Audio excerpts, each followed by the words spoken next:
নমস্কার বন্ধুরা, do online easily YouTube চ্যানেলের তরফ থেকে আরেকটি চাকরির সুখবর নিয়ে কিন্তু চলে এলাম। তো সেটি হলো পঞ্চায়েত দপ্তরে যে ৬,৬৫২টি শূন্য পদে নিয়োগটি হতে চলেছে, তার আবেদনের জন্য চালু করা হলো নতুন একটি পোর্টাল। তো সেই পোর্টালে সমস্ত তথ্য দেওয়া আছে, যেমন কোন পদের জন্য কত বয়স হতে হবে, সিলেবাস কী, বেতন, এছাড়াও আরও যে তথ্যগুলি সেই তথ্যগুলি কিন্তু এই নতুন পোর্টালে দেওয়া রয়েছে এবং এখানে ১৯টি দপ্তরে নিয়োগটি করা হবে।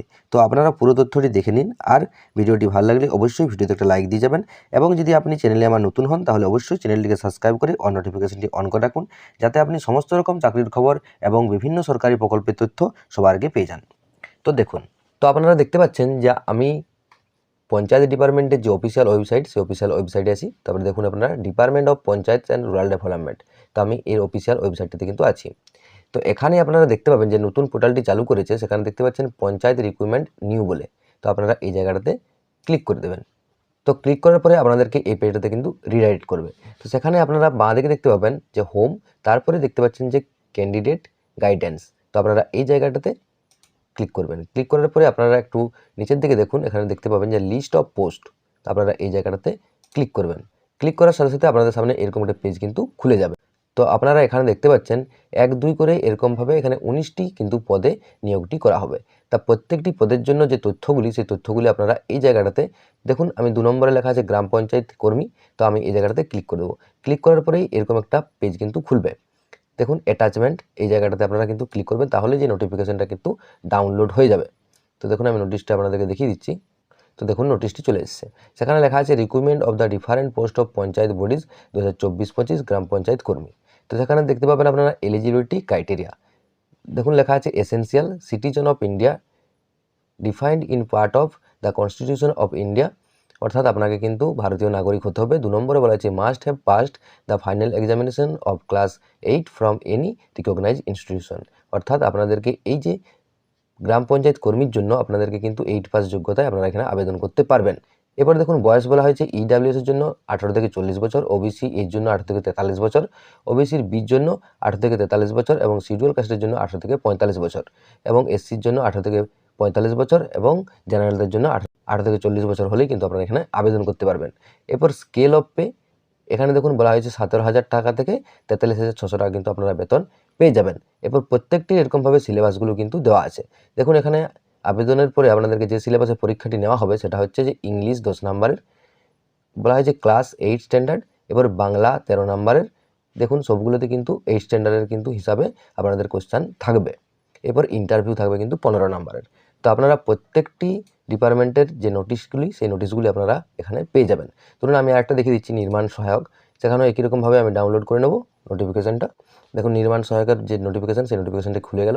সেখানে বলা আছে এসেন্সিয়াল, আপনাকে কিন্তু একই রকমভাবে ভারতীয় নাগরিক হতে হবে এবং এজগুলি আপনারা দেখে নিতে পারবেন, সেখানে 18 থেকে 40 বছর পর্যন্ত এবং পে স্কেল এখানে বলা হয়েছে 28,900 টাকা থেকে 74,500 টাকা কিন্তু আপনাদেরকে বেতন দেওয়া হবে। এরপর এখানে যে সিলেবাস, সেখানে ইঞ্জিনিয়ারিং সিভিলের থেকে 65 নম্বরের, ইংলিশ 13 নম্বরের এবং জিকে থাকবে 7 নম্বরের। টোটাল যে ইন্টারভিউর মার্ক সেটা হচ্ছে 15 নম্বরে কিন্তু থাকবে। তো এইভাবে আপনারা প্রত্যেকটি যে ডিপার্টমেন্টের নোটিশগুলি কিন্তু দেখে নিতে পারবেন। এরপর আপনারা দেখুন, আপনারা এখানে রেজিস্ট্রেশন করার জন্য এই যে রেজিস্ট্রেশন নাও বলে একটি অপশন পেয়ে যাবেন। তো আপনারা এখানে রেজিস্ট্রেশন করার জন্য আপনার প্রথমে মোবাইল নাম্বারটা কিন্তু দিতে হবে। এরপর আপনার যে ভ্যালিড ইমেল আইডি, সেই ইমেল আইডিটা আপনারা এখানে দিয়ে দেবেন। এরপর আপনার ফার্স্ট নেম, যদি কোনো রকম মাঝের নাম থাকে বা মিডিল নেম থাকে সেক্ষেত্রে আপনারা দিয়ে দেবেন এবং আপনার লাস্ট নামটা এখানে কিন্তু দিতে হবে। এরপর আপনার ডেট অফ বার্থ বা জন্ম তারিখ আপনারা এখানে বসিয়ে দেবেন। বসিয়ে দেওয়ার পরে যে জেন্ডার, আপনি যদি মেল হন মেল, ফিমেল হলে ফিমেল এবং ট্রান্সজেন্ডার হলে ট্রান্সজেন্ডার আপনারা এখানে করে দেবেন। করে দেওয়ার পরে আপনারা এই পছন্দ মতো একটি পাসওয়ার্ড কিন্তু ক্রিয়েট করে নেবেন। ক্রিয়েট করে নেওয়ার পরে আপনাদের কনফার্ম পাসওয়ার্ড, অর্থাৎ আপনি যে পাসওয়ার্ডটা দিলেন সেই পাসওয়ার্ডটা কিন্তু আরেকবার আপনাদেরকে লিখতে হবে। লেখার পরে আপনাদের যে ক্যাপচাটা আপনারা দেখতে পাচ্ছেন এখানে, এই ক্যাপচাটা কিন্তু এই জায়গাটাতে বসিয়ে এরপর আপনারা নিচের দিকে দেখুন সেন্ড ওটিপি বলে একটা অপশন পেয়ে যাবেন। তো এই সেন্ড ওটিপি অপশনটাতে কিন্তু ক্লিক করে দেবেন, তাহলে আপনাদের যে মোবাইল নাম্বার, সেই মোবাইল নাম্বারে কিন্তু একটি ওটিপি চলে যাবে। তো দেখুন এখানে ওটিপি কিন্তু দেওয়ার জায়গাটি কিন্তু চলে এসেছে। তো আপনাদের ফোন নাম্বার, যে ফোন নাম্বারটা দিয়েছিলেন সেই ফোন নাম্বারে কিন্তু একটি ওটিপি চলে যাবে। তো আমি ওটিপিটা বসিয়ে নেব। এরপর দেখুন নিচে আপনারা দেখতে পাবেন ভেরিফাই অ্যান্ড রেজিস্টার। তো আপনারা এই অপশনটাতে ক্লিক করে দেবেন। ক্লিক করার সাথে সাথে আপনারা দেখতে পাচ্ছেন এখানে সাকসেস হয়ে গেছে। এরপর আপনাকে কিন্তু অটোমেটিক লগইন যে অপশান, সেই লগইন অপশানে কিন্তু রিডাইরেক্ট করবে। তো আপনারা যে মোবাইল নাম্বারটা দিয়েছিলেন রেজিস্ট্রেশন করার সময়, সেই মোবাইল নাম্বারটাও কিন্তু আপনারা দিয়ে দেবেন। দিয়ে দেওয়ার পরে যে পাসওয়ার্ডটা আপনারা ক্রিয়েট করেছিলেন, সেই পাসওয়ার্ডটা দিয়ে করে ক্যাপচার দিয়ে আবার কিন্তু লগইনটা এখানে করে নেবেন। দেখুন আমার এটা কিন্তু লগইন হয়ে গেছে। সেখানে রেজিস্ট্রেশন নাম্বার আপনারা দেখতে পাচ্ছেন এবং মোবাইল নাম্বারটাও কিন্তু আপনারা দেখতে পাচ্ছেন এবং মেলটা কিন্তু আপনারা দেখতে পাচ্ছেন। তো আপনাদের এভাবে কিন্তু লগ ইনটা কিন্তু হয়ে যাবে। হয়ে যাওয়ার পরে দেখতে পাচ্ছেন আমরা ডান দিকে যে রিসেন্ট রিক্রুটমেন্ট ডাইভার্স, অর্থাৎ এটা কিন্তু এই যে জায়গাটাতে আপনারা এই জায়গাটাতে সমস্ত অপশানগুলো কিন্তু পেয়ে যাবেন। কিন্তু এটা এখনও পর্যন্ত লগ ইন পর্যন্ত কিন্তু অপশান দিয়েছে, অর্থাৎ লগ ইন পর্যন্ত আপনাদেরকে করার জায়গাটি পাচ্ছেন। এরপর পরবর্তী যে অ্যাপ্লাই করার জায়গাটি, সেই অ্যাপ্লাই করার জায়গাটি কিন্তু এখনও অন করা হয়নি, অর্থাৎ এটা এই নতুন পোর্টালে এখনও পর্যন্ত শুরু করেনি। শুরু হওয়ার পরে আপনাদেরকে স্টেপ বাই স্টেপ আবেদনের পদ্ধতি কিন্তু জানিয়ে দেবো। তার জন্য অবশ্যই আমার চ্যানেলটির সাথে জুড়ে থাকতে হবে। তো আপনারা অবশ্যই যদি নতুন হন আমার চ্যানেলে, তাহলে সাবস্ক্রাইব করে অন নোটিফিকেশনটি অন করে রাখবেন, যাতে এই পঞ্চায়েত দপ্তরের নিয়োগের সমস্ত রকম ইনফরমেশন বা আপডেট সবার আগে পেয়ে যান। তো দেখা হচ্ছে পরের ভিডিওতে। ততক্ষণ পর্যন্ত ভালো থাকুন, সুস্থ থাকুন। জয় হিন্দ, জয় ভারত।